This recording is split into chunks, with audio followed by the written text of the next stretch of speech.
Contractors are now buzzing around the old GE campus, signaling the beginning of the Electric Works construction project. In a little more than a year and a half, the transformation of the abandoned property should be complete if all goes well, we're told. Jeff Newmeyer is live from the campus with what seems like an historic time for Fort Wayne. Jeff.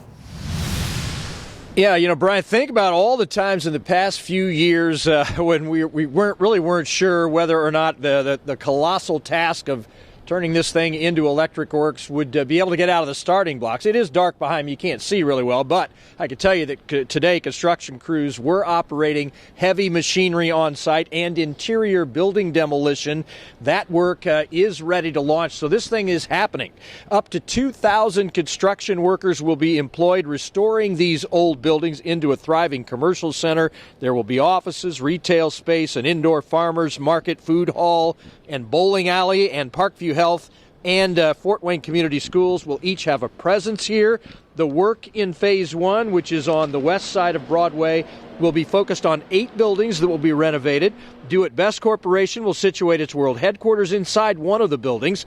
I'm told 63% of the overall space in this phase is now pre-leased, but very few retail tenants are on board yet. That may change, and excitement on the part of the public may ramp up when clear signs of construction progress become obvious. The next step when people really can understand it is when they start to walk in these spaces and actually see the transformation happening.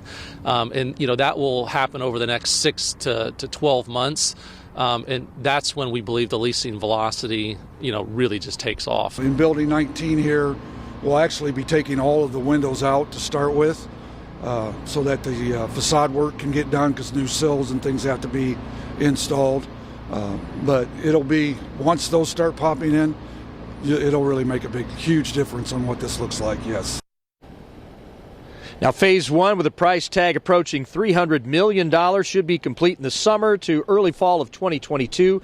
There will be no apartments in this phase, but plans call for residential living options in Phase 2 that, if built, will occur on the east side of Broadway. Now, Brian, you got to think the public, they're going to want to see restaurants and attractive retail stores really included in this, and hopefully that becomes a reality when we hit the finish line in the middle of next year. Yeah, those were the fun things that the developers sort of sold publicly when they first announced this project, and we're hoping that those things come to fruition down the line. Jeff, thank you.